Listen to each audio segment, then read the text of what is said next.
தீயில் வெம்மை உறைவது போல் ஸ்ரீராமகிருஷ்ணரில் உறைபவளும் அனைத்தறிவு வடிவிலனும் ஆகிய அன்னை சாரதியை வணங்குகிறேன்.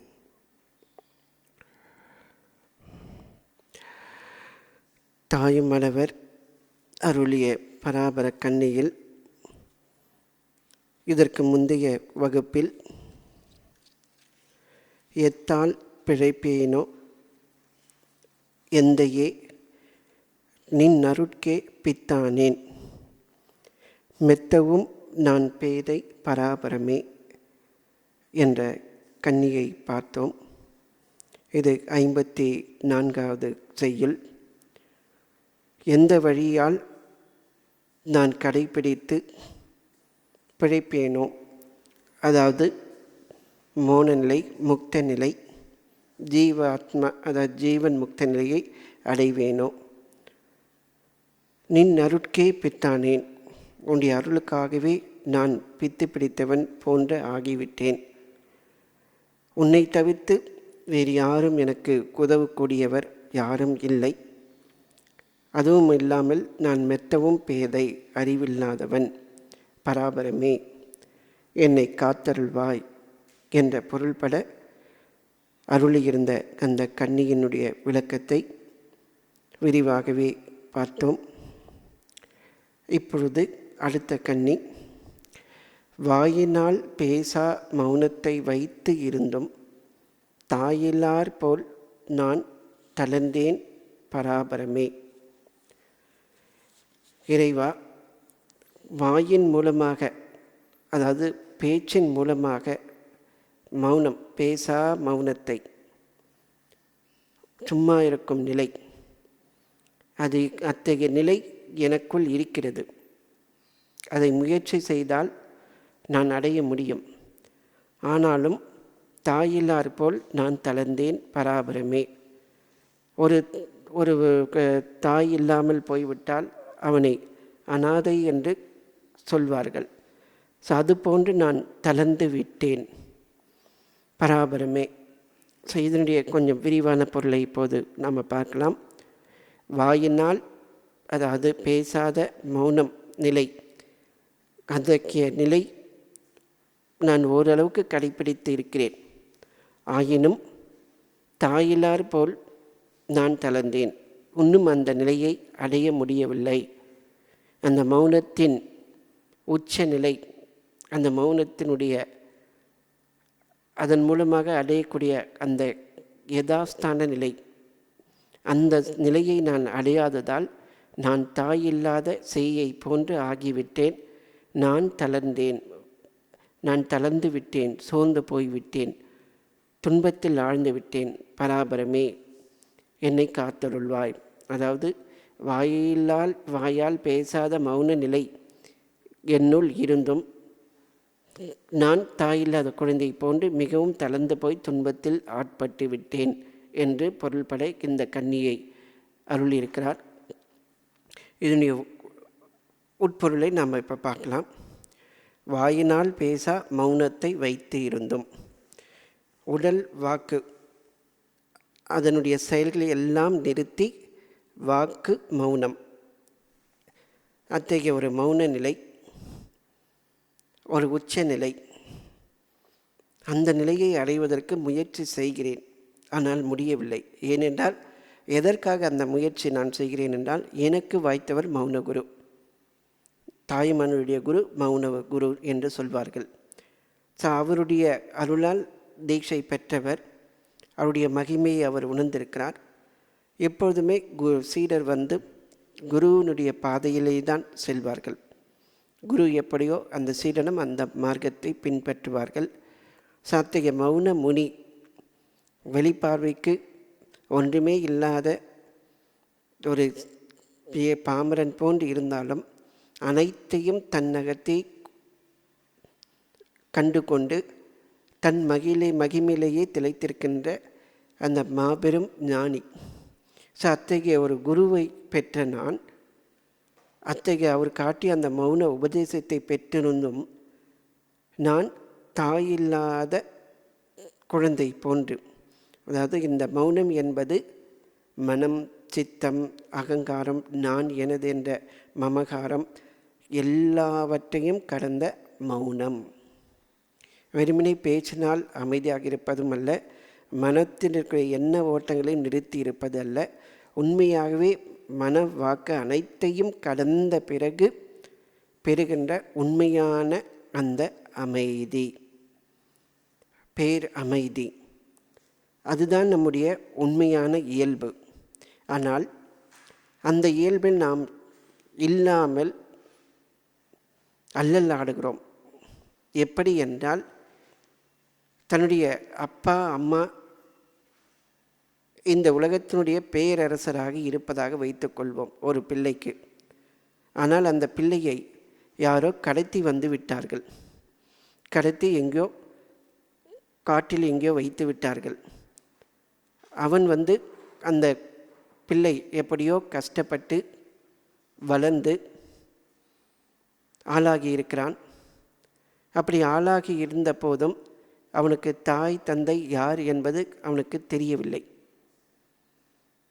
அவன் தினமும் சாப்பாட்டிற்கும் மற்றதுக்கெல்லாமே அல்லல் ஆடுகிறான். இது தன்னுடைய தாய் தந்தை பேரரசலாக இருந்த பின்னும் அவன் அனாதையை போன்று பிச்சைக்காரனை போன்று உழல்கின்றான். அது போன்ற ஒரு நிலை. என்னுடைய நிலை ஒரு உன்னதமான பேரானந்தமான அந்த ஆத்மஸ்வரூபம். அந்த ஆத்மஸ்வரூபம் என்னுள்ளே இருந்தும் நான் மனதிற்கு அடிமையாகி அந்த மனம் காட்டுகின்ற புலன்கள் காட்டுகின்ற வழியில் உழந்து அதன் மூலமாக பல பிறவிகளை எடுத்து துன்பங்களை அனுபவித்து வருகின்றேன். எப்படி ஒரு அனாதையான குழந்தை துன்பங்களை அனுபவித்து வருகிறதோ அதுபோன்று நான் என்னுடைய உண்மையான சொரூபம் அதை உணராமல் நான் இப்படி தளர்ந்து போய் அல்லல் ஆடுகின்றேனே. இறைவா, என்னை காத்தருள்வாய். அதாவது தாயில்லா குழந்தை என்பது ஸ்ருதி, சாஸ்திரம், குரு உபதேசம், அந்த தியான பயிற்சி, இது எல்லாம் செய்தும் அந்த நிலை அடையாத ஒரு நிலை. இவையெல்லாம் நான் படித்தேன். ஸ்ருதியை படித்துள்ளேன், சாஸ்திரங்கள் படித்திருக்கிறேன், குருவனுடைய உபதேசமும் எனக்கு கிடைத்தது, நான் தியான பயிற்சியும் செய்கிறேன். ஆனாலும் உண்மையான அந்த நிலையை அடையவில்லை. அந்த நிலையை அடையாததால் நான் தாயில்லாத சேயை போன்று அல்லல் ஆடுகிறேன், அந்நியப்பட்டு இருக்கிறேன், தளர்ந்திருக்கிறேன் என்பது அந்த நாம் ஏற்கனவே சொன்ன மாதிரி மன சஞ்சலத்தாலும் அடுத்ததாக பல ஆன்மீக தடைகளாலும் அறியாமையாலும் இறைவனும் நானும் தனித்திருக்கின்ற அந்த பிரிந்திருக்கின்ற அந்த உணர்வு பேதத்தாலும் இப்படி நான் ஒரு அனாதையை போன்ற இறைவனுடைய பிள்ளையாக, உண்மையான பிள்ளையாக, ஆன்மநேய குழந்தையாக இல்லாமல் அஞ்ஞானத்தில் உழன்று கொண்டிருக்கிறேனே. நீ என்னுடைய தந்தை. அப்படி இருக்க உன்னுடைய ஆன்மீக வாரிசான ஆன்மீக குழந்தையான நான் இப்படி இருக்கலாமா? இப்படி இருப்பது தான் உமக்கு அழகா? நீ என்னுடைய தாயும் தந்தையுமாக இருந்தும் நான் தாயில்லாத குழந்தை போன்று தளர்ந்திருப்பது உன்னுடைய மகிமைக்கு அழகாகுமா என்ற பொருள்பட இந்த கன்னியை தாயுமானவர் எழுதியிருக்கிறார். பொதுவாக அந்த தாயில்லா குழந்தை போன்று தளர்ந்திருப்பதுனாக்கா, நான் மௌனமாக இருக்கிறேன், ஆனாலும் என்னால் உண்மையான அந்த மௌனத்தை அடைய முடியவில்லை. என்னுடைய முயற்சியெல்லாம் செய்து பார்க்கிறேன், ஆனால் அந்த முயற்சி அந்த இலக்கினை எட்டவில்லை. ஏன் எட்டவில்லை என்றால், நான் இன்னும் இந்த உடல் உணர்வுக்கு நான் எனது என்ற அகங்கார மமகாரங்களுக்கு கட்டுப்பட்டிருக்கிறேன், அதற்கு வசப்பட்டு இருக்கிறேன். இந்த அகங்கார மமகாரங்கள் பற்றி நாம் ஏற்கனவே பல வகுப்பில் பார்த்துருக்குறோம். மறுபடியும் அதை பற்றி சிந்தனை செய்வோம். இப்போது மௌனம் என்பது ஒன்று எண்ணங்களே இல்லாத நிலை, ஒன்று பேசாத நிலை, அடுத்தது எண்ணங்களுக்கு அப்பாற்பட்ட நிலை. அப்போ எண்ணங்களுக்கு அப்பாற்பட்ட நிலைனாக்கா அந்த எண்ணங்களோடு கூடியது எதுன்னு பார்க்கும்போது தான் அதனுடைய பெயர் மனம். அது எல்லாருக்கும் தெரிந்தது. மனம் என்றாலே அலைப்பாயும் தன்மை கொண்டது. அது எப்படின்னாக்கா, கடலுடைய அலைகளை எப்படி எண்ண முடியாதோ அதே போன்று மனத்தில் எழுகின்ற அந்த எண்ண அலைகளை எவராலும் எண்ண முடியாது. அது போன்று அது அலைகளை போன்று அது பலவிதமான எண்ணங்களை எண்ணிக்கொண்டே இருக்கும். எத்தகைய எண்ணங்கள்னாக்கா அது 2 வகையாக எண்ணலாம். ஒன்று கடந்த காலம் பற்றின சிந்தனைகள். அந்த சிந்தனைகளில் ஒன்று நல்லதோ அல்லது கெட்டதோ இருக்கும். ஒன்று நம் ஆனந்தம் தந்ததோ அல்லது துன்பம் தந்ததோ. இதில் ஏதேனும் ஒன்றை நினைத்து உழலும். ஆனந்தமாக இருந்ததை நினைத்து அந்த நேரத்தில் சந்தோஷமாக இருக்குது. துன்பத்தை நினைத்து அந்த நேரத்தில் நினைத்த நேரத்தில் துக்கப்படுவது. அடுத்தது எதிர்காலம் குறித்த பயம், கற்பனை. எதிர்காலம் எப்படி இருக்குமோ, நான் எதிர்பார்த்தபடி விளைவுகள் வருமோ, அந்த மாதிரி ஒரு தேவையற்ற அச்சம், தேவையற்ற கற்பனைகள். இப்படி மனம் என்பது கடந்த காலத்தை பற்றிய நிகழ்வுகள், எதிர்காலத்தை பற்றிய நிகழ்வுகள், இவற்றின் மத்தியில் ஒரு ஊசலாடுகின்ற ஒரு எந்திரம் போன்று இருக்கிறது. இந்த மனம் என்பது உண்மையில் எது என்று ஆராய்ந்து பார்த்தால் அது உண்மையிலேயே இல்லை.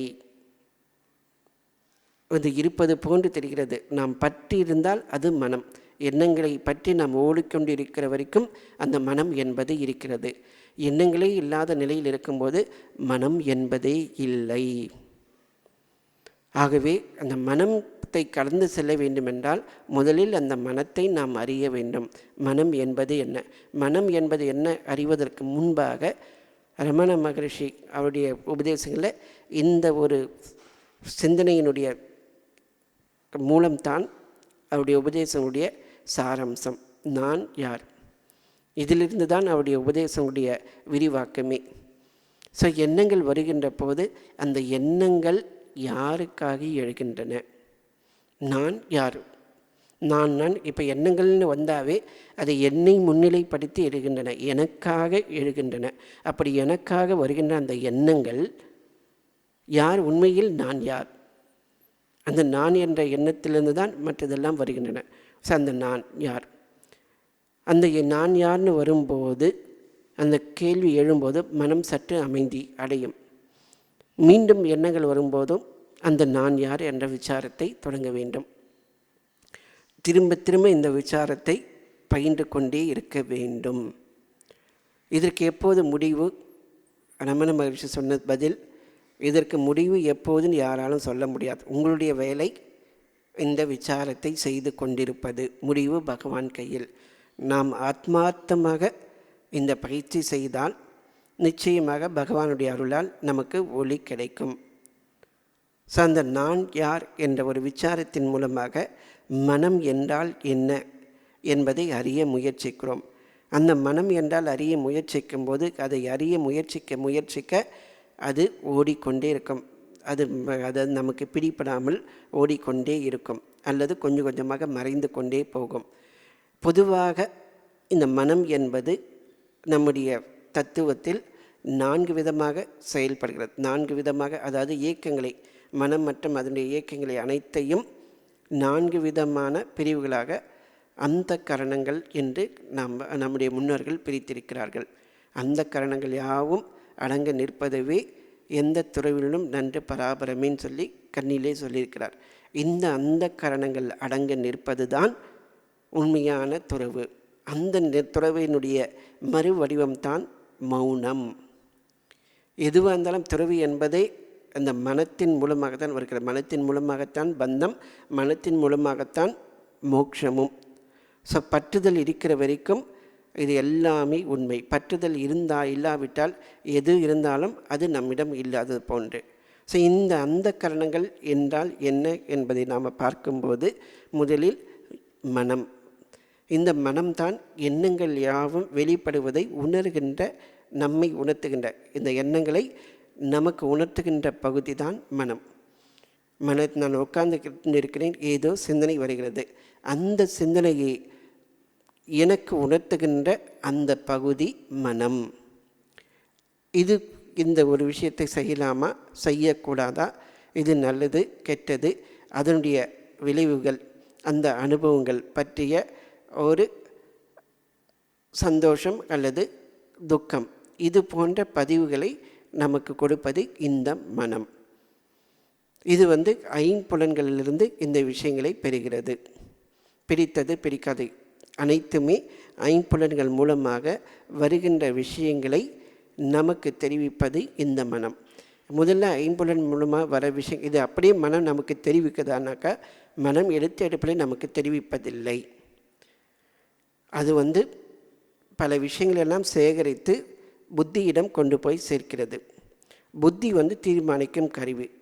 இப்போ எதிரில் ஒரு மிருகம் இருக்குது, அந்த மிருகம் பசுவா இல்லை மாடா எருதா இப்படின்னு எனக்கு பேதம் வரும்போது, இல்லை இது பசுன்னு சொல்லி எனக்கு ஒரு தீர்மானிக்கின்ற ஒரு உணர்வு, ஒரு நிச்சய புத்தி, நிச்சயத்தன்மையை உணர்த்துகின்றது புத்தி.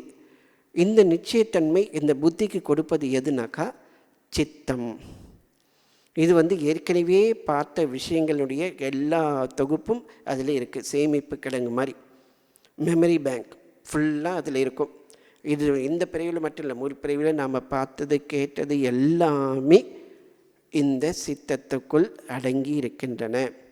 நாம் பார்த்த கேட்ட உணர்ந்த அனுபவித்த எல்லாமே இந்த சித்தத்திற்குள் பதிந்திருக்கின்றன. இப்படி சித்தத்துக்குள் இருக்கிறத உணர்ந்த பிறகு அது அகங்காரம், நான் என்ற உணர்வு, ஜீவாத்மனுடைய அகங்காரம். அவன் முன்னணியில் போகும்போது அவன் நான் என்ற உணர்வோடு இருப்பவன். ஸோ அந்த நான் உணர்வு தான் தீர்மானிக்குது. அந்த சித்தத்தும் இது எல்லாமே போன பிறகு அந்த நான் என்ற உணர்வின் மூலமாக அந்த ஜீவாத்மன் இது பசுதான் என்று அவனுக்கு நிச்சய புக்தி. இது எல்லாமே ஃப்ராக்சர் ஆஃப் செகண்டில் நடக்கிற விஷயங்கள். இது நாம் நடக்கிற விஷயத்தை ஒவ்வொன்றா நம்ம பார்க்குறோம். இது எல்லாமே ஒரு க்ஷணத்தில் முடியுது.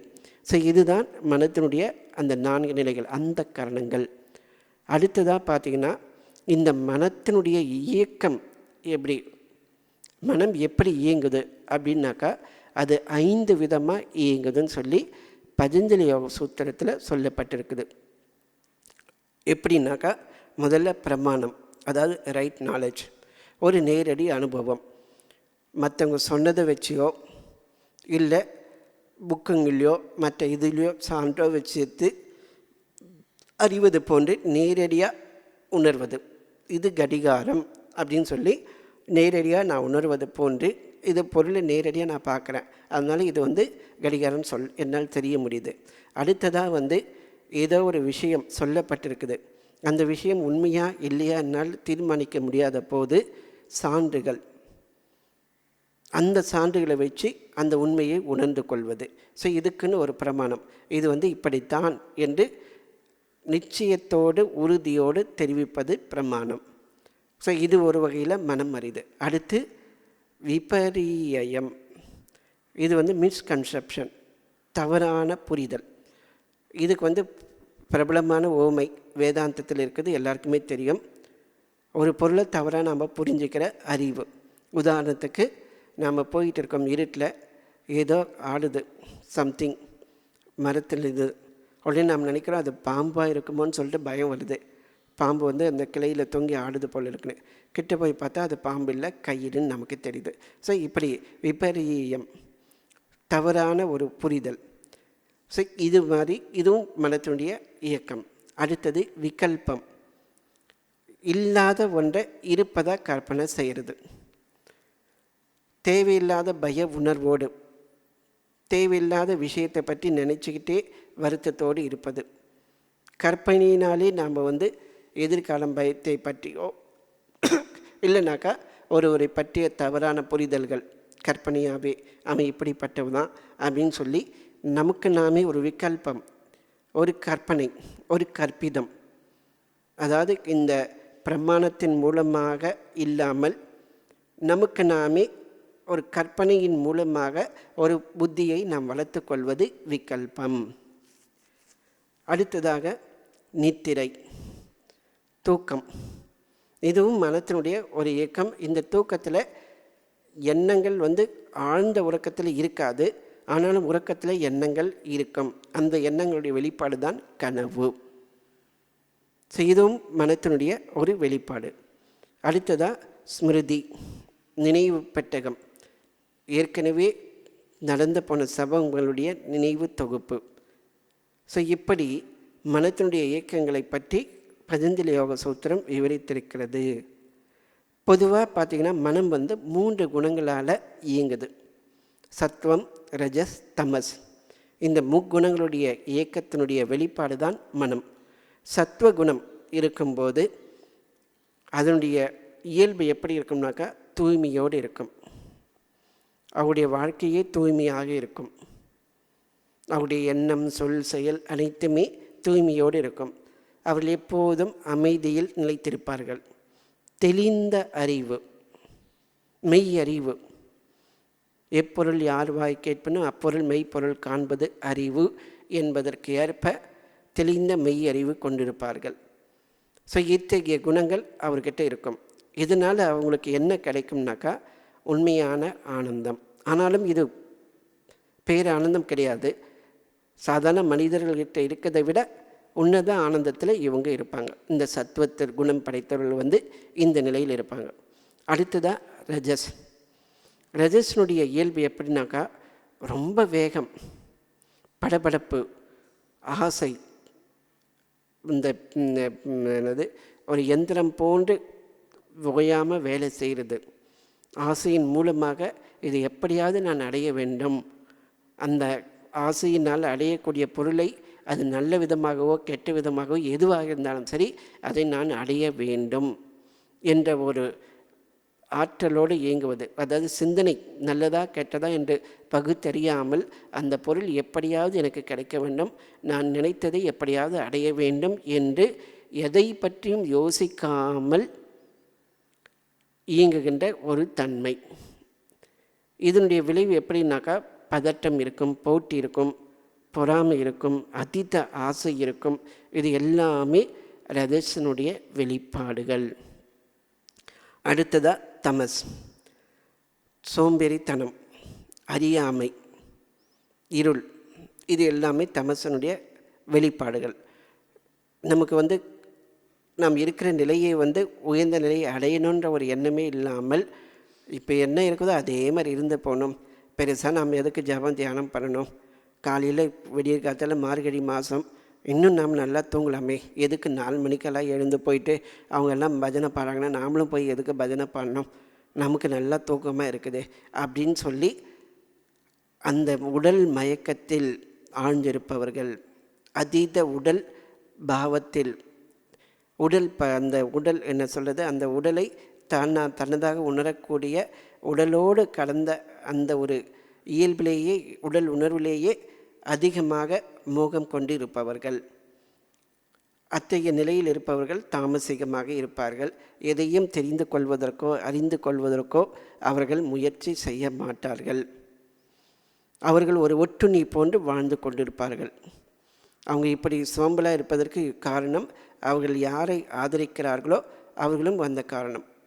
ஸோ எனக்கு 3 வேளைக்கு வேண்டிய சாப்பாடு கிடைக்குது, வேண்டிய துணிமணி கிடைக்குது, இதுக்கு மேலே எனக்கு என்ன வேணும், என்னுடைய இஷ்டப்படி நான் இருப்பேன், பெருசாக நாம் அடையணும்னு ஒன்றும் கிடையாது அப்படின்னு சொல்லி எதையை பற்றியும் அடைவதற்கோ இல்லை ஒரு குறிக்கோளோ எதுவுமே இல்லாமல் சோம்பேறித்தனமாக ஒரு அல்பமான அந்த ஒரு நிலையிலேயே மகிழ்ச்சி கொள்பவர்களாக இருப்பார்கள்.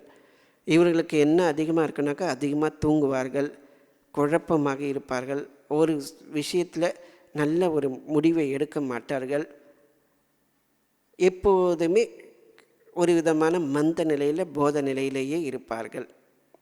ஸோ இத்தகைய நிலை தமஸ். ஸோ இந்த மனத்தினுடைய குணங்கள் 3. ஸோ ஏற்கனவே நாம் சொன்ன மாதிரி மனம் என்பது நம்ம சித்தம், புத்தி, அகங்காரம், அதன் மூலமாக பிரமாணம், விபரீயம், விகல்பம், நித்திரை, ஸ்மிருதி அந்த இயக்கங்கள் மூலமாக செயல்படுகிறது. இந்த இயக்கங்கள் இந்த முக்குணங்கள் மூலமாக வெளிப்படுகிறது. ஸோ இப்படி இருக்கும்போது மனம் எப்படி இயங்குதுனாக்கா, இப்போ ஒரு கண் இருக்குது, இது புலன் உணர்வு. ஒரு கண் ஒரு விஷயத்தை ஒரு பொருளை பார்க்குது, உடனே மனம் அந்த பொருளை பற்றின அந்த தகவல்களை பெற்று இது என்னன்னு சொல்லி நினைக்குது, ஆராயுது. உடனே அந்த சித்தம் பழைய நினைவுகளோடு ஒப்பிட்டு அது ஒரு கடிகாரம் சொல்லி அடையாளம் காண்குது. அந்த அகங்காரம் அந்த பொருள் எனக்கு வேண்டும் வேண்டாம் சொல்லி ஒரு தொடர்பு. இது என்னுடையது, இது அவர்களுடையது அப்படின்னு சொல்லி பகுத்தறிவது. அப்புறம் புத்தி, இது எடுக்கலாம் வேணான்னு சொல்லி தீர்மானிப்பது. இது என்னுடையது அல்லது இதுதான் அந்த விஷயம் அப்படின்னு சொல்லி முடிவு எடுப்பது. ஸோ இப்படியாக இந்த மனமானது இயங்குகின்றது. ஸோ இந்த மனத்தினுடைய இயல்பே என்னன்னாக்கா, அது எப்போதுமே புறமுகமாகத்தான் போகும். என்றைக்குமே அது உள்முகமாக சென்றதே கிடையாது. கண்கள் மூலமாக, செவிகள் மூலமாக பார்ப்பது, கேட்பது, தொடுவது, பேசுவது, இப்படி புலன்களின் வழியாக இந்த உலகத்தோடு தொடர்பு கொள்கின்ற ஒரு பெட்டகம், ஒரு மீடியம் தான் மனம். இந்த ஜீவாத்மாவை பரமாத்மாவிடம் பிரித்து இந்த உலகத்தோடு தொடர்பு படுத்துகின்ற ஒரு மைய காரணி எது என்றால் இந்த மனம்தான். ஜீவாத்மாவுடைய உண்மையான ஒரு ஆன்ம இயல்பை, தெய்வீக இயல்பை மறைத்து ஒரு போலியான இயல்பை அவனுக்கு இருப்பதாக கல்பிதம் படுத்தி அவனை அதற்குள் சிறைப்படுத்தி வைத்திருப்பதும் இந்த மனம்தான். பழங்கால கதைகளெல்லாம் பார்த்துருப்போம். ஒரு இளவரசனை வேறொரு நாட்டு இளவரசன் ராஜா கடத்திட்டு போயிட்டு அவனுக்கு அவனுடைய அடையாளம் எதுவுமே சொல்லாமல் ஒரு அடிமை மாதிரி வளர்த்துக்கிட்டு இருப்பான். அப்படி அவனுக்கு எந்த விஷயமும் தெரியாது. அவங்க எப்படி சொல்கிறாங்களோ அதே மாதிரி ஆட்டி வைத்திருப்பான். அந்த மாதிரி நம்முடைய உண்மையான ஆன்ம பேரரசை அதிலிருந்து நம்மை அபகரித்து அந்த அழிகின்ற இந்த உடலுக்குள் பிறப்பு, இளமை, மூப்பு என்று பலவித வியாதிகளுக்கு உட்பட்ட இந்த உடம்புக்குள் நம்மை சிறைப்படுத்தி நம்மை அல்லல் ஆட்டுகின்றது எது என்றால் இந்த மனம்தான் முக்கிய கருவி. ஸோ இந்த மனத்தை எப்படி கடந்து செல்வது? இந்த மனம் என்று எடுத்துக்கொண்டாலே அதற்கு இன்னும் பல விஷயங்கள் இருக்கிறது. நாம் இதுவரைக்கும் பார்த்தது இந்த விஷயங்கள். இதை தவிர்த்து சம்ஸ்காரங்கள் போது அது நல்ல சம்ஸ்காரம், கெட்ட சம்ஸ்காரம். ஒருத்தருக்கு திடீர்னு அவருக்கு பார்த்தீங்கன்னாக்கா தெய்வீக விஷயங்களை கேட்பதிலேயே ஆனந்தம். அவனுக்கு யாருமே சொல்லிக் கொடுக்க மாட்டாங்க. சின்ன வயசுலேருந்தே அவனுக்கு தெய்வீக விஷயங்கள்னாவே பிடிக்கும். சில பேருக்கு சின்ன வயசுலேருந்தேக்க வேறு விஷயங்கள், அல்பமான விஷயங்களில் அவனுக்கு ஆனந்தம். இப்படி ஒருவனுக்கு ஒரு இயல்பை, ஒரு பிடிமானத்தை கொடுப்பது சம்ஸ்காரங்கள். அந்த சம்ஸ்காரங்கள் முற்பிறவியில் அவன் செய்த அந்த செயலினுடைய ஒரு தொடர்ச்சியினுடைய வெளிப்பாடு. ஸோ இந்த சம்ஸ்காரங்களுக்கு மூலமாக இருப்பது வாசனை. வாசனை என்பது ஆசையினுடைய ஒரு நுண்ணிய உணர்வு. ஏற்கனவே அனுபவித்த அந்த விஷயங்களுடைய பதிவுகள். எப்போது நாம் முக்த நிலை அடைவோம் என்றால் இந்த மனம், புத்தி, சித்தம், அகங்காரம் இது எல்லாம் தாண்டி, இந்த சம்ஸ்காரங்களையும் தாண்டி இந்த வாசனையும் நாம் எப்போது தாண்டுகிறோமோ அப்போது தான் நம்முடைய அனைத்தும் வருபடும் என்றால் நம்ம பிறவி எடுப்பதற்கு எது எல்லாம் காரணமாக இருந்ததோ அவை எல்லாமே வறுக்கப்பட்டுவிடும். மீண்டும் புதியதாக முளைக்காது. புதியதாக எண்ணங்களோ, ஆசைகளோ, சம்ஸ்காரங்களோ எதுவுமே அவர்களுக்கு முளைக்காது. இந்த மாதிரி இந்த மனத்தில் அந்த ஆசையாகிய எண்ணங்கள் புதியதாக விளைச்சல் எடுக்காதபடி, தோன்றாதபடி தடுப்பது தான் அபியாசம். திரும்ப திரும்ப முயற்சி செய்வது. அந்த அபியாசத்துக்கு இன்னொரு துணை வைராகியம். இந்த வைராகியம் அபியாசமும் எப்போது நமக்கு பண்ணணும்னு என்ன வருனாக்கா, உயர்ந்த ஒரு ஐடியல் லட்சியம். எத்தகைய லட்சியம்? நான் பிறவாத நிலையை பெற வேண்டும், ஆன்ம நிலையை பெற வேண்டும், இறை நிலையை பெற வேண்டும். இந்த ஒரு லட்சியம் எப்போது இருக்கிறதோ அப்போது தான் இதை பற்றிய சிந்தனைகள் ஒருவருக்கு வரும். அப்போது தான் அவர் வைராகியமும் அபியாசமும் செய்வார். இந்த வைராகியமும் அபியாசமும் தொடர்ந்து நடைபெற வேண்டும் என்றால் குருவினுடைய அருள், அவருடைய வழிகாட்டுதல், குருவினுடைய அருளும் வழிகாட்டுதலும் இருக்கும்போது இந்த அபியாசம் வைராகியமும் உண்மையாகவே செய்து வரும்போது நாம் இறை அருளை பெறுவதற்கு வாய்ப்பை பெற்றிருக்கிறோம். அந்த இறையருள் பெறும்போது மனம் செம்மை அடையும். மனதர் நமக்கு ஒரு வேலைக்காரனை போன்று இருக்கும். உண்மையை நாம் உணர்ந்து இருப்போம். இந்த மனம் என்பது என்னுடைய அடிமை, நான் அதற்கு அடிமை அல்ல. இந்த உடம்புக்குள்ளே நான் இருக்கிறேன், நான் உடம்பு அல்ல. இந்த கர்மத்தை செய்கிறேனே தவிர அந்த கர்ம பணியில் எனக்கு ஆசை இல்லை. இந்த உலகில் நான் விளையாடி கொண்டிருக்கிறேனே தவிர இந்த உலகில் இருக்கிற அனைத்தும் எனக்குரியதோ எனக்கு இல்லாததோ வேண்டுதலோ வேண்டாததோ எதுவும் இல்லை என்று ஒரு விளையாட்டை போன்று நாம் விளையாடி கொண்டிருப்போம். எப்பொழுது நாம் விளையாடுவோம் என்றால் நமக்கென்று ஒரு உண்மையான இருப்பிடம் இருக்கிறது. அந்த இருப்பிடம் எப்போதும் நம் கையில் இருக்கிறது. எப்போது வேண்டுமானாலும் என்னால் பெற்றுக்கொள்ள முடியும். அந்த ஆன்ம ஞானம் அத்வைத அனுபூதி அல்லது இறை அனுபூதி. யார் அந்த அத்வைத அனுபூதி இறை அனுபூதி பெற்றிருக்கிறார்களோ அவர்கள் அச்சமின்றி இந்த உலகில் செயல்படுவார்கள். அவர்கள் இறைவனுடைய ஒரு தூதுவர்கள், இறைவனுடைய கருவியாக இருப்பார்கள். அவர்களுக்கு எந்த ஒரு பற்றுதலோ பாசமோ எதுவும் இருக்காது. அவர்கள் இந்த உலகத்திற்கு ஒரு பிரதிபலனை எதிர்பார்க்காமல் வழிகாட்டுவார்கள் அல்லது தங்களுடைய கர்ம பலன்களை நீப்பதற்காக வாழ்ந்து கொண்டிருப்பார்கள். ஸோ இப்படிப்பட்ட ஒரு நிலையை அந்த மகானுபாவர்கள் அடைந்திருக்கிறார்கள். அனைத்தையும் கடந்த மனத்தையே கடந்த அந்த மௌன நிலையில் இருக்கின்றவர்களை நான் பார்த்திருக்கிறேன். அப்படி பார்த்திருக்கிற நான், இறைவா, நான் எவ்வளவோ சிரமப்பட்டு நான் பயிற்சி செய்திருந்தும் மௌன விரதத்தை என்னால் அனுஷ்டிக்க முடியவில்லை.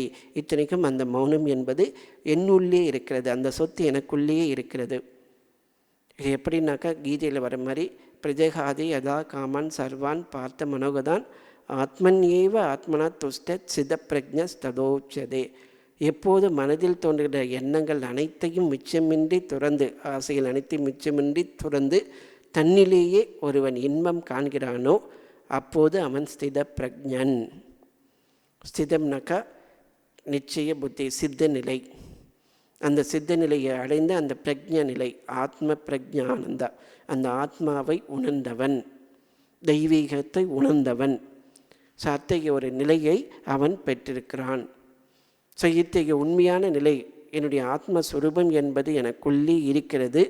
அதை நாம் உணராமல், அந்த நிலையை அடையாமல் நான் மனதிற்கு அடிமையாகி தாயில்லா சேயை போன்று ஒரு அடிமையை போன்று நான் வாழ்ந்து கொண்டிருக்கிறேன். இந்த ஒரு நிலையிலிருந்து நீங்கள் என்னை விடுவிக்கக்கூடாதா, அருள் புரியக்கூடாதா என்ற பொருள்பட அந்த கன்னியை அருளியிருக்கிறார். சித்பவானந்தர் இதற்கு விளக்கவுரை எழுதியிருக்கிறார். மனிதன் அடைய வேண்டிய பெருநிலை மௌனம். மௌனம் என்றால் பேசாதிருப்பது என்பது சாதாரண பொருள். பேசும்போது ஒரு ஸ்தூல ஓசை உண்டாகும். பேசாமல் இருந்தால் ஸ்தூல ஓசை ஒடுங்கும். ஆனால் மனம் அசையும். அதனுடைய அசைவுக்கு ஏற்ப சூக்ஷ்ம ஓசை உண்டாகும். மனம் அசைவில்லாமல் இருக்கும்போது ஆனந்தம் உண்டாகிறது. அந்த ஆனந்தத்தான் அடைவது தான் மனிதனுடைய நோக்கம், அதாவது உண்மையான ஆனந்தம். எனவே மனிதன் வாய் மனம் அடக்கி மௌனத்தில் நிலை பெற்றிருக்க கற்றுக்கொண்டால் அவன் தானாக ஆனந்தத்தில் நிலை இருப்பதற்கு தகுதி பெறுகிறான். அந்த நிலையை அடைய முடியாமல் அல்லல் படுவது தாயில்லாத குழந்தை எப்படி துன்பப்படுகிறதோ அதற்கு ஒப்பானது என்பது இந்த கண்ணியினுடைய பொருள் என்று அவர் விளக்கியிருக்கிறார். ஸோ இந்த மனத்தை ஏன் இப்படி நாம் சொல்கிறோம்னாக்கா, இந்த மனம் உண்மையானது அல்ல. இந்த மனம் இயங்குவதற்கு ஒரு பொருள் இருக்கிறது, சித்தம் இயங்குவதற்கும் ஒரு பொருள் இருக்கிறது, புத்தி இயங்குவதற்கும் ஒரு பொருள் இருக்கிறது, அடிப்படையான ஒரு பொருள் இருக்கிறது. அந்த பொருளை இந்த மனத்தின் மூலமாக அறிய முடியாது. மனதை கடந்தால்தான் அறிய முடியும். இதை தான் உபநிஷதம் சொல்கிறது. ஏதோ வாசோ நிவார்த்தந்தே அப்பிராப்பிய மனசா சக. எங்கிருந்து வார்த்தைகள் திரும்பி வருகின்றனவோ அந்த அடையாமல் அந்த மனத்தோடு சோர்ந்து விடுகின்றதோ அதுவே உன்னதமான நிலை, அதுவே ஆன்மா என்று சொல்கிறது. ஏனென்றால் இந்த மனம் இயங்குவது எல்லாமே அந்த ஆன்ம ஒளியினுடைய ஒரு சிறு துளியை பற்றி இயங்குகிறது. இந்த ஆன்மாவை அறிய முடியாது. ஏன் அறிய முடியாது என்றால் அது ஒரு இரண்டாவது வஸ்து அல்ல, ஒரு புத்தியினாலோ மற்றதுனாலோ அறியக்கூடிய பொருள் அல்ல. சுயம் பிரகாசமானது, எப்போதும் இருப்பது, எங்கும் இருப்பது, சுயம் ஆனந்த வடிவானது, ஞானமே வடிவானது. எல்லைக்குட்பது அல்ல, எல்லையற்றது, பிறவிக்குட்பது இல்லை. அதுக்கு பிறப்போ இறப்போ இல்லாதது. இந்த பிறப்போ இறப்போ இல்லாததும் எல்லையே இல்லாததும் ஞானமே வடிவானதும் ஆனந்தமே வடிவானதுமான இந்த ஆன்மா இந்த உடம்பாகிய சிறைக்குள் அகப்பட்டு இருக்கிறது. அந்த உடம்பாகிய சிறைக்குள் எப்படி அகப்பட்டது, இதை யார் வைத்தார்கள் என்ற கேள்விக்கு இந்த உடம்பில் இருக்கிற வரைக்கும் பதில் இல்லை. ஆனால் இதிலிருந்து வெளியேறுவதற்கு வழி உண்டு. இந்த சிறையிலிருந்து வெளியேறுவதற்கு வழி உண்டு. அந்த வழியைத்தான் மகான்களும் சாஸ்திரங்களும் கூறுகின்றன. அந்த வழியை அடைந்த உண்மையை உணர்ந்து விட்டால் நாம் ஏற்கனவே இது போன்று உடலில் பந்தப்பட்டிருக்கிறோம் என்ற உணர்வே இருக்காது. அந்த நிலையில் இந்த கேள்வியே இருக்காது. ஸோ அறியாமல் இருக்கும்போது இந்த கேள்விக்கு விடையில்லை. ஞானம் வந்த பிறகு இந்த கேள்விக்கு எழ வேண்டிய அவசியமும் இல்லை. இதுதான் மாயா சக்தியின் விளையாட்டு. ஸோ இந்த ஒரு விளையாட்டுக்கு ஒரு ஆதாரமாக எதை கொண்டிருக்கிறாள் என்றால் அஞ்ஞானத்தை. அஞ்ஞானம் என்றால் இல்லாத ஒன்றை இருப்பதாக கல்பிதமான ஒரு புத்தியை ஜீவாத்மாக்களுக்கு கொடுத்திருக்க. அந்த கல்பிதமான புத்தியை அந்த அழிகின்ற உடலோடு அவள் கட்டி வைத்திருக்கிறாள். ஜடமாகிய இந்த உடம்பில் ஐம்பூதங்களால் அந்த உடம்புக்குள் அந்த ஜீவனை கட்டி வைத்து அந்த சிறைப்படுத்தி அதற்கு அடிப்படையாக வாசனைகள், சம்ஸ்காரங்கள், சித்தம், புத்தி, மனம், அகங்காரம், இது எல்லாமே அதனுடைய வெவ்வேறு பரிமாணங்கள். ஸோ இதையெல்லாம் கடந்து போவதற்கு மௌனம் ஒரு சிறந்த வழி. அதாவது ஜபம் செய்து கொண்டு தியானம் செய்து கொண்டு அந்த நிலையை அடைவது. இன்னொன்று மௌனத்தின் மூலமாக அந்த பெருநிலையை அடைவது. மௌனத்தின் மூலமாக பெருநிலை என்பது ஒரே தாவலில் தாவது போன்றது. ஸோ இந்த ஒரு மௌனத்தை நாம் பழக வேண்டும். இந்த மௌனத்தை எப்படி நாம் பழக வேண்டும்? மனம் எங்கெங்கு அலைகிறதோ அங்கெல்லாம் அதை திருப்பி அடக்க வேண்டும். ஏதோ நிச்சரதி மனசஞ்சலம் அஸ்ரம் ததோ நியமிய தத் ஆத்மன்யேத் ஏவ வசம் நயேத் அப்படின்னு கீதை சொல்கிறது. மனமானது எங்கெல்லாம் அலைப்பாகிறதோ அங்கெல்லாம் அதை மீட்டு ஆன்மாவிலேயே நிலைநிறுத்த வேண்டும். அதன் பிறகு வேறு எதையும் சிந்திக்கக்கூடாது. இதுதான் பயிற்சி. புற விஷயங்களில் மனம் போகின்ற அந்த விஷயங்களிலிருந்து மனத்தை விடுவித்து மீண்டும் மீண்டும் அந்த ஆன்மாவின் மீதே அல்லது நம்முடைய இஷ்ட தெய்வத்தின் மீதே மனத்தை வைக்க வேண்டும். இந்த மௌனம் என்பது சத்தம் இல்லாத நிலையோ எண்ணங்கள் இல்லாத நிலையோ அது மட்டுமல்ல, எண்ணங்களுக்கு அப்பாற்பட்ட நிலை. ஸோ இந்த மௌனம் என்பது வாக்கு மௌனம், இந்திரிய மௌனம், அதாவது உடல் அசைவில்லாமல் வளர்ந்திருக்கின்ற காஷ்ட மௌனம். அடுத்ததாக உண்மையான மௌனம், ஆன்மாவிலேயே நிலை பெற்றிருப்பதால் வருகின்ற அந்த மௌனம் என்று பல வகைப்படும். இப்படி நம்ம மௌனத்தை கடைப்பிடித்தால் என்ன ஆகுனாக்கா நமக்கு ஒரு ஆற்றல் கிடைக்கும். தேவையற்ற ஆற்றல் விரயமாகாது. அடுத்தது மனம் தெளிவுபடும். அடுத்தது நாம் அமைதியோடு தெளிவோடு இருக்கும்போது நம்முடைய குறைகள் நமக்கு தெரிய வரும். நிதானமாக நம்ம யோசித்து பார்த்தால்தான் எங்கே குற்றம், எங்கே தவறு நடக்கிறது, நம்முடைய பலம் என்ன, பலவீனம் என்பது நிதானத்தோடு யோசித்தால்தான் நமக்கு தெரியும். இது எல்லாமே மௌனத்தை நாம் பழகுவதால் கிடைக்கும் நன்மைகள். தினமும் ஒரு 10 நிமிடம் மாலை வேளையிலோ அல்லது இரவு படுப்பதற்கு முன்போ, காலையிலிருந்து இரவு படுத்த வரைக்கும் என்ன நடத்தினோம், எவ்விதம் நடந்து கொண்டோம், ஒரு சொரிய ஆராய்ச்சி செய்து அமைதியாக இருந்தால் நம்முடைய பலம் பலவீனம் அனைத்தும் நம் முன்னே வரும்.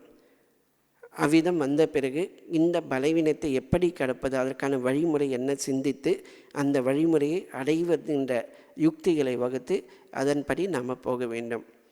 அதற்கு மௌனம், இந்த நிலையை அடைவேன், அந்த சக்தியை பெறுவேன் என்று மௌனமாக இருந்து இறை சந்நிதியில் அந்த சக்தியை பெற வேண்டும். இதற்கு பேர் தான் உபாசனை.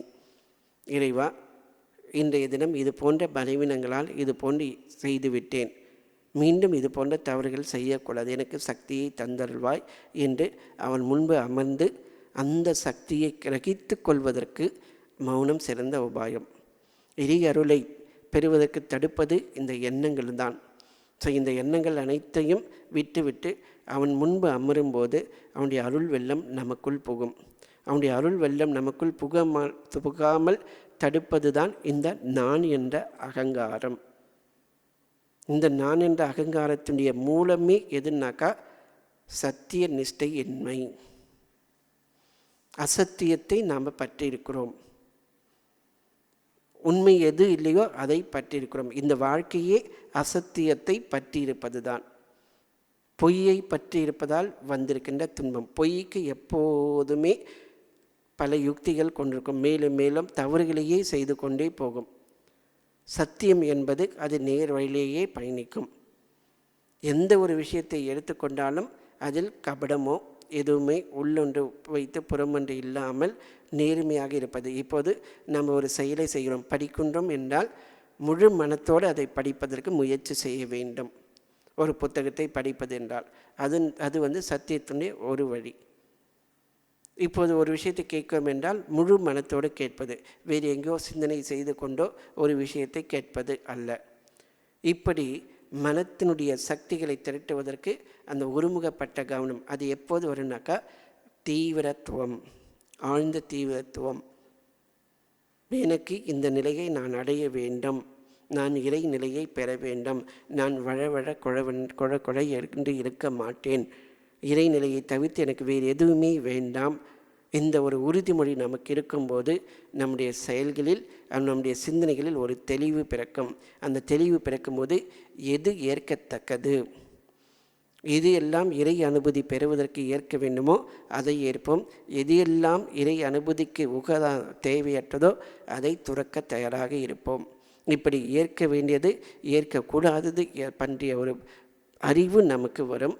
அதன் பிறகு நாம் ஏற்க வேண்டியதை மட்டும் ஏற்று மனத்தை இஷ்ட தெய்வத்திடம் வைப்பது, முழுமையாக அவனிடத்தில் ஒப்படைப்பது, எதையும் எதிர்பாராமல் எதை பற்றியும் சிந்திக்காமல் அமைதியோடு அவனிடத்தில் ஒப்படைப்பது தான் உண்மையான மௌனத்தினுடைய ஒரு அடையாளம்.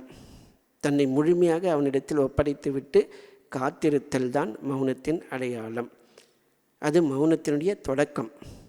இறைவனிடத்தில் முழுமையாக ஒப்படைத்து காத்திருப்பது மௌனத்தினுடைய தொடக்கம். மௌனத்தினுடைய உச்சம் அந்த ஜீவாத்மன் அந்த பரம்பொருளையே ஒன்றி அந்த நிலையிலேயே இருப்பது தான் மௌனத்தின் உச்சம். அங்கே வார்த்தைகள் இல்லை, பேச்சும் இல்லை, இயக்கங்களும் இல்லை. எது இருக்கிறதோ அது மட்டுமே இருக்கிறது. அந்த நிலையை எப்போதும் உணர்ந்து கொண்டே இருப்பது. இந்த ஒரு ஆன்ம உணர்வை இறை அனுபூதியை பெறுவதற்கு இந்த மௌனம் உணர்ந்து ஒரு வழி. இந்த மௌனம் பெற வேண்டுமென்றால் மௌன பயிற்சியை நாம் செய்ய வேண்டாம். விவேகம் நமக்கு இருக்க வேண்டும். விவேகம் என்றால் எது உண்மை எது பொய், எது நிலையானது எது நிலையற்றது. இறைவன் மட்டுமே நிலையானவர், இந்த உலகம் நிலையற்றது, அவர் மட்டுமே மெய் என்ற ஒரு உணர்வோடு வாழ்வது. அவரை அடைவதற்காக நம்முடைய வாழ்க்கையை வடிவமைப்பது. பொதுவாக நம்முடைய வாழ்க்கை எப்படி வடிவமைக்கப்பட்டிருக்கிறது என்றால் படிப்பு. எதற்காக படிப்பு என்றால் செல்வத்தை சம்பாதிப்பது. ஏன் செல்வத்தை சம்பாதிப்பென்றால் இந்த பௌதிக சுகங்களை அனுபவிப்பதற்காக, இந்த உலகியல் சுகங்களை அனுபவிப்பதற்காக, இந்த உடம்பை பாதுகாப்பதற்காக. இப்படி உடம்பை பாதுகாப்பதற்காகவும் இந்த உடம்பிற்கு தேவையான சுகங்களை அனுபவிப்பதற்காகவும் இந்த படிப்பும் நம்முடைய ஆற்றலும் செலவிடப்படுகிறது. இது எல்லாமே ஒரு நாள் விழலுக்கு இறைத்த நீரை போன்று அனைத்தும் பயனற்றதாக இருப்பதை ஒரு நாள் இல்லை ஒரு நாள் கண்டு கொள்ள முடியும். அப்படி இருக்கும்போது நமக்கு இரண்டு வழி. ஒன்று இந்த உலகத்தோடு அப்படியே எப்படி இருக்குதோ அதே போன்று. இன்னொன்று இந்த உலகில் வாழ்ந்து கொண்டு இறைவனை அடைவதற்கு முயற்சி செய்வது. இந்த உடலுக்கு தேவையான அனைத்தையும் செய்துவிட்டு, அதாவது அதுக்கு வேண்டிய அடிப்படை தேவைகள் உணவு உடை இருப்பிடம் அது போன்ற நிறைவை பெற்ற பிறகு அந்த ஆன்ம நிறைவை அடைவதற்காக பயணிப்பது. அந்த ஆன்ம நிறைவை அடைவதற்காக பயணிப்பதற்கு ஒரு சிறந்த சாதனம் மௌனம். மௌனம் என்பது ஆசைகளை கடந்து செல்வதற்கான முயற்சி. ஆசைகளை விடுவதற்காக அல்ல, ஆசைகளை அனைத்தையுமே நான் என்ற உணர்வையும் கடந்து செல்வதற்கான ஒரு முயற்சி. இதற்கு தினந்தோறும் ஒரு 15 நிமிடம் நேரத்தை ஒதுக்கி எந்த ஒரு விஷயத்தை பற்றியும் சிந்திக்காமல் அமைதியாக உள்முகமாக இருப்பது, நம்மை நாமே கவனிப்பது, மனத்தை புறமுகமாக இல்லாமல் அகமுகமாக்கி எப்போதும் அந்த இறை சந்நிதியிலேயே நம்மை இருப்பதற்கு முயற்சி செய்ய வேண்டும். அவரிடத்தில் பிரார்த்தனை செய்து அவரிடத்தில் நம்மை ஒப்படைக்க வேண்டும். இவ்விதம் நாம் பயிற்சி செய்து கொண்டே இருந்தால், அந்த பிரார்த்தனை செய்தால் உண்மையான மௌனத்தின் சக்தி நமக்கு கிடைக்கும். அந்த மௌனத்தின் சக்தி வரும்போது அளப்பரிய காரியங்களை செய்யலாம். ஆனால் இந்த அளப்பரிய காரியங்களை செய்வதற்காக மௌனத்தை பயிற்சி செய்யக்கூடாது. நாம் இறைவனுடைய கருவியாக மாறிடுவோம். நாம் அவனுடைய கருவி. என்னுடைய வாழ்க்கை எப்போதும் முடிவடைந்து விட்டது, நிறைநிலையை அடைந்து விட்டது. இப்போது இருக்கின்ற அந்த வாழ்க்கை ஒரு தற்காலிகமானது, அது இறைவனுடைய திருவுள்ளப்படி இயங்குவது என்று நாம் எந்த ஒரு பாசமோ பந்தமோ அடையாளமோ இல்லாமல் வெறுமனே சாட்சி நிலையில், ஒரு கருவி நிலையில் இருக்கின்ற ஒரு ஆற்றல். அந்த நிலையில் இருக்கும்போது உலக சேமத்திற்காக பல காரியங்கள் நடக்கும். சிலருடைய வாழ்க்கையில் புறமுகமாக எதுவும் தெரியாது, ஆனால் அவர்கள் எப்போதும் அந்த ஆன்ம நிலையிலேயே இருப்பார்கள். மகாகவி பாரதியார் மௌனத்தினுடைய சிறப்பை பற்றி அந்த விநாயகருடைய நான்மணி அந்த பாடலில் அருளியிருக்கிறார். நீயே சரணம், நினதருளே சரணம் சரணம், நாயேன் பல பிழை செய்து கலைத்து உன்னை நாடி வந்தேன், வாயே திறவாத மௌனத்தில் இருந்து உன் மலரடிக்கு தீயே நிகர்த்தொளி வீசும் தமிழ் கவி செய்குவேனே அப்படின்னு அருளியிருக்கிறார். இறைவா, நான் நாயை போன்று பல தவறுகளை செய்து கலைத்து போய் உன்னை நாடி வந்திருக்கிறேன். நீரே சரணம், உன்னையே சரணம் பெறுகிறேன், உன்னுடைய அருளை நாடியே சரணம் செய்கிறேன். இன்னொரு சரணம் என்றால் வேறு எதுவுமே எனக்கு தேவையில்லை, உன்னை பற்றி கொள்வது தான் என்னுடைய இப்போதைய நிலை. உன்னை பற்றி உன்னுடைய அருளுக்காக காத்திருப்பது தான் என்னுடைய வாழ்க்கையினுடைய லட்சியம். அப்படி இருக்கும்போது என்ன ஆகுதுனாக்கா, வாயே திறவாத மௌனத்தில் இருந்து, வாய் என்பதால் மனமே இயங்காத அந்த மௌனத்தில் இருந்து மலரடிக்கு, உன்னுடைய மலரடியில் நான் என்னை நானே சமர்ப்பித்து விடுவேன். உன்னுடைய அருளால் தீயை நிகர்த்தொளி, தீயை போன்று ஒளி வீசுகின்ற தமிழ் கவிகளை நான் படைப்பேன் அப்படின்னு சொல்லியிருக்கிறார். ஸோ அந்த மௌனத்தினுடைய ஆற்றலினுடைய ஒரு வெளிப்பாடு இதை நாம் பார்க்கலாம். இது ஒரு இந்த உலகத்திற்கு ஏதோ ஒரு கடமை செய்கின்றதை இது காட்டுகிறது. அவருடைய வாழ்க்கையினுடைய கடமை, அதை இந்த கவிதை மூலம் அவர் உணர்ந்திருக்கிறார். என்னுடைய வாழ்க்கை என்பது அதாவது இந்த தொண்டு, இந்த வாழ்க்கையின் மூலமாக நான் செய்ய வேண்டிய தொண்டு, உன்னுடைய அருளால் நான் செய்ய வேண்டிய தொண்டு தமிழ் கவிகளை இயற்றுவது தான் என்பதை அவர் உணர்ந்து இதை எழுதியிருக்கிறார். அவ்விதம் ஒவ்வொருவருக்கும் வாழ்க்கை அவர்கள் மூலமாக என்ன செய்ய வேண்டும் என்ற ஒரு புரிதல் அந்த மௌனத்தின் இருக்கும்போது ஒருவருக்கு கிடைக்கும். பாரதியார் புதுச்சேரியில் இருக்கும்போது ஒரு குள்ளச்சாமின்னு சொல்லி ஒரு சித்தர் இருந்திருக்கிறார். அவரை பற்றி பாரதியார் பல கட்டுரைகளை எழுதியிருக்கிறார். அவர் பார்த்தீங்கன்னா 100 வயசுன்னு சொல்லுவாங்க, ஆனால் பார்க்கறதுக்கு 40 வயசு இருக்கிறவர் தான் இருப்பார். கருப்பு நிறம் கொண்டிருப்பார். முகம் உருண்டியாக இருக்கும். 4.5 அடி உயரம்தான் அவருக்கு இருக்கும். வைரம் ஏறிய உடல், திக்கி தொடர்பில்லாமல் பேசுவார். அப்படி சில நேரங்களில் பார்த்தா தெருவில் படுத்திருப்பார், மண்ணில் புரள்வார், நாய்களோடு சண்டை போடுவார், கல்லை குடிப்பார், கஞ்சாவும் தின்பார். பசித்த போது சில வீடுகளுக்கு போயிட்டு பிச்சையும் எடுப்பார். அப்புறம் மக்கள்கிட்ட அவருக்கு இரக்கம் இருக்கும். திடீர்னு ஒரு வீட்டுக்குள்ளே நுழைந்து அந்த வீட்டில் இருக்கிற குழந்தைகள் நெற்றில் திருநீர் பூசிட்டு ஓடிடுவார். யாராவது அவரை திட்டினாலும் அடித்தனாலும் பொறுத்து கொண்டு அப்படியே இருப்பார், அமைதியாக இருப்பார். ஸோ அவர் திருநீர் வாங்கி பூசிக்கொண்டால் நோயே வராதுன்னு சொல்லி பலருடைய நம்பிக்கை. ஒரு நாள் அவர் கிழிந்து போன அழுக்கு துணிகளெல்லாம் மூட்டையாக கட்டி அதில் முதுகில் சுமந்துட்டு வர்றார். நான் அதை பார்த்தேன். அப்போது அதை நான் காமிச்சு, சாமி முதுகு மேலே எதுக்கு இதையெல்லாம் சுமந்துட்டு வரீங்க, கந்தைகளெல்லாம் கட்டி. உடனே அவர் சொல்கிறார், நீ நெஞ்சுக்குள்ளேயே சுமக்கிறேன், நான் முதுகு மேலே சுமக்கிறேன் அப்படின்னு சொல்லிட்டு போயிடுவார். இவ்வளோ தான் வித்தியாசம். ஞானிக்கும் அஞ்ஞானிக்கும் உள்ள வித்தியாசம், மௌன நிலை அடைந்தவர்களுக்கும் மௌன நிலை அடையாதவர்களுக்கும் உள்ள வித்தியாசம். அவர்கள் அனைத்தையும் துறந்து விட்டு ஒரு கருவியாக வாழ்ந்து கொண்டிருக்கிறார்கள். நாம் அனைத்தையும் உள்ளுக்குள்ளே வைத்துவிட்டு அடிமைகளாக வாழ்ந்து கொண்டிருக்கிறோம். அவர் விளக்கம் சொல்கிறார், அஞ்ஞான பழக்கோப்பங்களும் பல கவலைகளையும் துன்பங்களையும் சிறுமைகளையும் மனத்தில் வைத்து வீணாக நாம் சுமந்து திரிகிறோம். மனிதனுடைய அறிவினத்தை இப்படி அவர் குறிப்பிட்டிருக்கிறார். இப்படி சொன்ன பிறகு எனக்கு ஒரு புரிதல் உண்டாயிற்று. ஒரு முறை நான் விளையாட்டாக சொன்னேன், நீங்கள் எதுக்கு பிச்சை வாங்கி சாப்பிட்றீங்க, எதனா ஒரு தொழில் செய்து படிக்கக்கூடாதுன்னு கேட்கும்போது, நான் ஒரு வண்ணான் தொழிலை பண்ணுறேன். ஐம்புலன்களான கழுதுகளை மேய்ப்பது, அந்த கணமான துணி மூட்டைகளை வெளுப்பதும் தான் என்னுடைய தொழில். ஸோ ஒரு துணியினுடைய அழுக்கை போக்குவது போன்று ஐம்புலன்களால் வந்த அந்த கழுதிகளால் வந்த அந்த கழுதிகளை மேய்ப்பது, அதுக்கப்புறம் அந்த கரணம் மனம், சித்தம், புத்தி, அகங்காரம், அதுக்குள்ளே இருக்கிற அழுக்குகள், நான் எனது என்ற அழுக்குகள் அனைத்தும் வந்திருக்குது, அதையெல்லாம் வெளுப்பது என்னுடைய தொழில். வெளிப்பது என்றால் அந்த மௌனத்தில் இருப்பது, அல்லது முழுமையாக உபாசனையில், ஜபத்திலும் தியானத்திலும் நம்மை இறைவனுக்கு அர்ப்பணம் செய்வது. ஸோ ஞான நெறியில் போகணுன்னாக்கா என்ன பண்ணணும் அப்படின்னு பாரதியார் கேட்குறார். முதலில் நாக்கை வெளுக்கணும். நாக்கன் மூலமாக பொய் சொல்லக்கூடாது, கடுஞ்சொல் சொல்லக்கூடாது, தற்புகழ்ச்சி கூடாது, உண்மையே பேசணும். அப்புறம் அச்சத்தை போக்கணும். அதுதான் அந்த கரணத்தை வெளுத்தல். அச்சம்னாக்கா எதிர்காலம் பற்றிய பயம் இல்லை. நான் இறைவனுடைய குழந்தை, அவர் என்னை பார்த்து கொள்கிறார், என்னுடைய முடிவு நிச்சயம், என்னுடைய இறப்பிற்கு பிறகு நான் பரமபதம் அல்லது முக்த நிலையில் நான் செல்வேன். அப்படி இருக்கும்போது எனக்கு எந்த அச்சமும் இல்லை, எதிர்காலம் பற்றிய அச்சமும் இல்லை. நான் நல்ல நிலையில் இருப்பேனோ கெட்ட நிலையில் இருப்பேனோ, உடல் வரும் வியாதியில் வருமோ நல்ல சாவு வருமோ, அதை பற்றியெல்லாம் கவலை எனக்கு இல்லை. ஏனென்றால் அனைத்தையும் நான் இறைவனிடத்தில் ஒப்படைத்து விட்டேன். அவனிடத்தில் ஒப்படைத்து விட்டு சும்மா இருக்கின்ற ஒரு சுபம், மௌனமாக இருக்கின்ற ஒரு சுகம், அவ்விதம் இருப்பது தான் அந்த கரணத்தை வெளுப்பது. ஸோ இப்படி அவர் சொல்கிறார். இந்த மாதிரி குருவனுடைய திருவருளால் பிறப்பு மாறி அமைகின்ற நிலையை கடந்து விட்டேன். பராசக்தியினுடைய அருளால் சித்தத்தினுடைய இயல்பு, அந்த சித்தத்திற்கு வண்ணம் தீட்டும் வகை, அவற்றை எல்லாம் நான் உணர்ந்து விட்டேன்.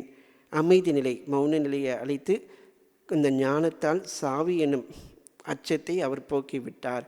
அவருடைய பெருமை எவ்வளோ எழுதினாலும் அடங்காது அப்படின்னு சொல்லி அவர் எழுதுகிறார். ஸோ உண்மையான இந்த ஒரு நிலையை அடைவது தான் ஒவ்வொருடைய லட்சியமும்.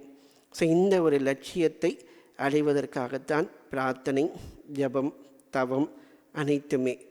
இந்த நிலையை அடையாதனால் நாம் எப்போதும் துன்பப்பட்டு கொண்டே இருப்போம், அனாதைகளாக இருப்போம். தாய் தந்தையர் இருந்தும் அனாதைகளாக இருப்பது போன்று துன்பப்படுவோம். அதனால்தான் தாயுமானவர் வாயினால் பேசா மௌனத்தை வைத்திருந்தும் தாயில்லார் போல் நான் தளர்ந்தேன் பராபரமே. இந்த ஆன்ம நேயம், ஆன்ம இன்பம், இறை இன்பம் என்னுள் இருந்தும் நான் அதை அடையாமல் அஞ்ஞானத்தால் நான் புலன்களுக்கு அடிமைப்பட்டு, மனதிற்கு அடிமைப்பட்டு உழன்று கொண்டிருக்கிறேன். அதனால் தளர்ந்து விட்டேன், இறைவா காத்தருள்வாய் என்ற பொருள்பட இந்த கன்னியை எழுதியிருக்கிறார். அடுத்ததாக இதே பொருள்படுகின்ற மற்றொரு கன்னி. அன்னையில்லா செய்போல் அழுக்கல் நுட்டேன் கண்ணார இந்நகத்தில் தாய்போல் இருக்கும் பராபரமே. என்னுடைய உள்ளத்தில் தாய்போல் வீட்டிற்கும் மேலானவனே, தாயில்லா குழந்தையை போன்று துன்பத்தை அடைந்தேன் என்ற பொருள்பட எழுதியிருக்கும் கண்ணினுடைய விளக்கத்தை வரும் வியாழக்கிழமை என்று பார்ப்போம். பகவானுடைய அருளால் நாம் உண்மையான மௌன நிலையை, ஆன்ம நிலையை அடைய வேண்டும். அதற்கு உண்டான வழியில் நாம் பயணித்து அந்த நிலையை அடைவதற்கு பகவான் நமக்கு அருள் புரியட்டும் என்று ஒரு பிரார்த்தனையோடு இன்றைய இந்த கண்ணினுடைய சிந்தனைகளை இந்த அளவில் பூர்த்தி செய்கிறோம். ஓம் சாந்தி சாந்தி சாந்தி. ஹரி ஓம் தசத். ஸ்ரீராமகிருஷ்ணார்பணமஸ்து.